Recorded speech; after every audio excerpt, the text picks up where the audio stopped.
Pep Guardiola walks into any dressing room and players believe they're about to become world-class. That's the aura. That's the reputation he's built across Barcelona, Bayern Munich and Manchester City. But even tactical geniuses make mistakes, and when Guardiola signs the wrong player, the consequences aren't just expensive, they're career-defining disasters that expose the limits of his system. These are the players Pep Guardiola desperately wishes he could forget. When Guardiola arrived at City, one of his first decisions shocked everyone. Joe Hart, England's number one, a fan favourite who'd been City's rock for years, was immediately shown the door. The reason? He wasn't comfortable playing out from the back. Pep needed a goalkeeper who could function like an extra midfielder, someone who could revolutionise City's build-up play. That someone was Claudio Bravo. The Chilean arrived from Barcelona at age 33, carrying credentials that seemed perfect. On paper, it was flawless logic. In reality, it became catastrophic. Bravo finished the 2016-17 season with the worst save success rate among all goalkeepers. That statistic alone tells you everything. Every opposition shot felt dangerous. Fans started calling him Claudio Bravno. Then came the moment that symbolized everything wrong with the experiment. Against Barcelona in the Champions League, Bravo was sent off after handling the ball outside his area in an eventual 4-0 loss.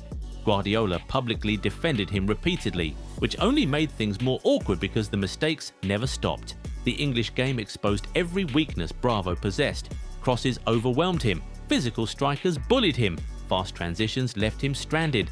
Just a few months later, Guardiola admitted defeat and signed Ederson. If Bravo exposed Guardiola's tactical stubbornness, then Zlatan Ibrahimovic exposed something darker: Pep's inability to manage strong personalities. This wasn't just a transfer failure, this was mutual destruction. Barcelona paid enormous money for Zlatan in 2009, a deal involving Samuel Eto'o, plus around 46 million euros. Guardiola personally approved the move because he wanted someone more technical than Eto'o. Initially, it worked. Zlatan scored important goals and looked dangerous. But then, Guardiola rebuilt everything around Messi as a false nine, and Ibrahimovic's role disintegrated. According to Zlatan's autobiography, Guardiola stopped communicating with him directly. The relationship collapsed into silence and resentment. Zlatan famously confronted Guardiola yelling, "You have no balls," and adding, "You can go to hell," after Barcelona's Champions League exit to Inter Milan. Zlatan later wrote that Guardiola bought a Ferrari but drove it like a Fiat, a quote that perfectly captured the frustration of a world-class striker reduced to a system player. Guardiola chose Messi over Zlatan, which tactically made sense, but the manner of the fallout revealed Pep's cold, almost cowardly approach to confrontation. Zlatan said Guardiola was a spineless coward who just left after the confrontation and never mentioned it again. Barcelona sold Ibrahimovic after just one season despite massive investment. Fast forward to 2022, and Guardiola made a midfield gamble that spectacularly backfired. Calvin Phillips arrived from Leeds United for £45 million, positioned as Fernandinho's successor. Instead, Phillips became one of City's most obvious transfer disasters. The problems began almost immediately. After the 2022 World Cup, Guardiola publicly said Phillips arrived overweight, telling reporters he didn't arrive in the condition to do training sessions and to play. That comment destroyed Phillips, who later admitted the comment was one of the toughest moments of his career, saying it took a big knock on his confidence and that his family, especially his mother, were not happy about it. Guardiola eventually apologized publicly, but the damage was done. Whenever Rodri was absent, Pep trusted defenders or attacking midfielders out of position rather than Phillips. He looked completely lost in City's build-up structure, unable to process information quickly enough for Pep's demands. Unlike Bielsa's chaotic vertical football at Leeds, Guardiola required absolute positional discipline. Phillips never adapted, his confidence visibly collapsed. His subsequent loans to West Ham and Sheffield also went terribly. Before his move, he was an England regular, yet now at 30, his career is pretty much finished. But not every regret involves dramatic failures. Sometimes Guardiola creates his own problems through impatience and indecision. James Trafford represents Guardiola's newest goalkeeper disaster. In 2025, Manchester City activated their buyback clause and brought Trafford back, making him the most expensive British goalkeeper ever. Trafford fit Guardiola's profile perfectly. Calm under pressure, brave in possession, technically excellent. Guardiola publicly backed him even after early mistakes. Then everything changed. After playing in City's first few matches, Trafford was dropped in favour of transfer deadline day signing Gianluigi Donnarumma. City moved quickly for Donnarumma when he became available from PSG, instantly creating uncertainty around Trafford's role. Fans questioned the logic immediately. Why spend huge money re-signing Trafford only to block him weeks later? He now risks spending crucial development years on the bench despite being talented enough to start elsewhere.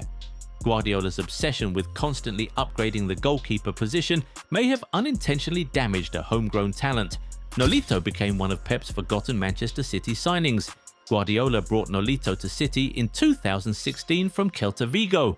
They already knew each other from Barcelona, so Pep trusted him tactically. Nolito actually started brilliantly, scoring 4 goals in his opening games. Then everything collapsed. His form completely disappeared after the first few months. He openly admitted he struggled with English weather and said his daughter's face changed colour, claiming it looks like she's been living in a cave.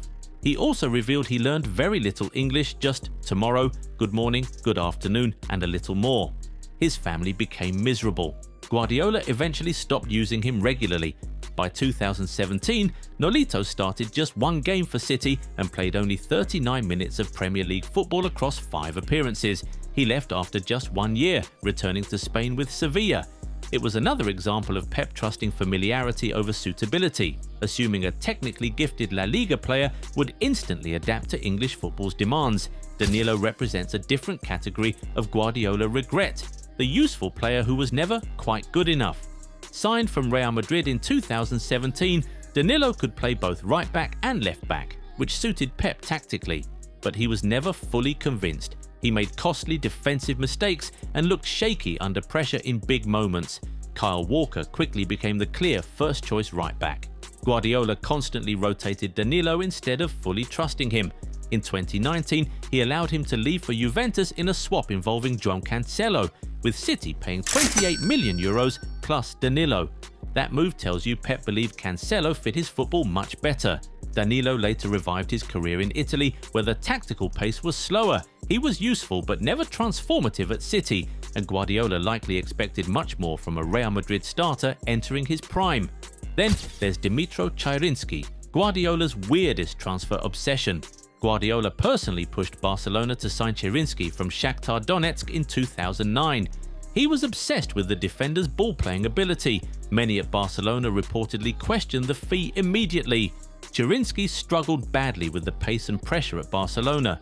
He made costly errors and looked uncomfortable defending high lines. Camp Nou fans quickly lost patience. Barcelona sold him back to Shakhtar the following year at a massive financial loss, with Shakhtar buying him back for €15 million. It became one of Guardiola's earliest transfer failures, symbolic of Pep overvaluing technical ability while ignoring physical weaknesses. Finally, there's Benjamin Mendy, arguably Guardiola's most disastrous signing overall.